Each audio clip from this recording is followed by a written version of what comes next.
Hamilama. In how many years?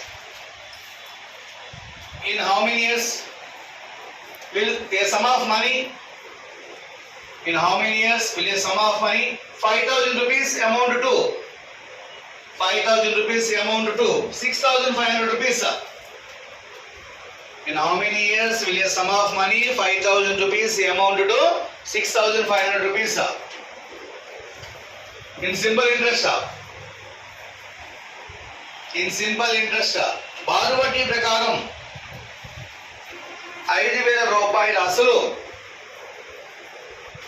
5,000 రూపాయల అసలు 6,500 రూపాయల మొత్తముగా అయినట్లయితే 6,500 రూపాయల మొత్తముగా అయినట్లయితే at the rate of 10% per annum, at the rate of 10% per annum, సంవత్సరానికి 10% వడ్డీ రేటు చొప్పున లెక్కించినట్లయితే సంవత్సరానికి 10% వడ్డీ రేటు చొప్పున లెక్కించినట్లయితే find the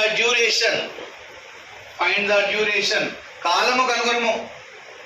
find the duration కాలం కనుగొనము. Right, look at the board. చూడండి ఒకసారి. మనకి ఇచ్చిన కాన్సెప్ట్ ఏంటి? In how many years will a sum of money 5,000 rupees amount to 6,500? మనం 5,000 ఇస్తేవాడు రిటర్న్ ఎంత ఇస్తున్నాడు? 6,500. మనం ఇచ్చింది ఎంత ప్రిన్సిపల్ చెప్పాలి? 5,000. వాడు ఎంత పే చేశాడు?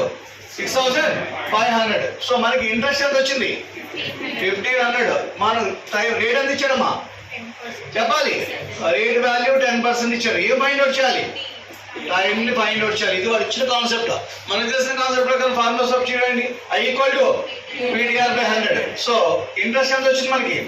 1,500. Principal 5,000. Time we don't know. Rate of interest 10% by 100. So 0 0 cancel, 0 0 cancel, 0 0 0 cancel, 5 15 లో 3 times cancel. therefore time equal to 3 years. ఇది అందరూ చేసే కాన్సెప్ట్ అండి. ఓకేనా?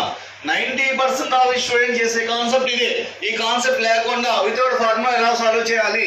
మనం 5,000 రూపీస్ ఇచ్చాము ప్రిన్సిపల్. వాడు రిటర్న్ ఎంత పే చేశాడు? అమౌంట్ 6,500 పే చేశాడు. అంటే ఎంత ఎక్స్ట్రా ఇంట్రెస్ట్ పే చేశాడు?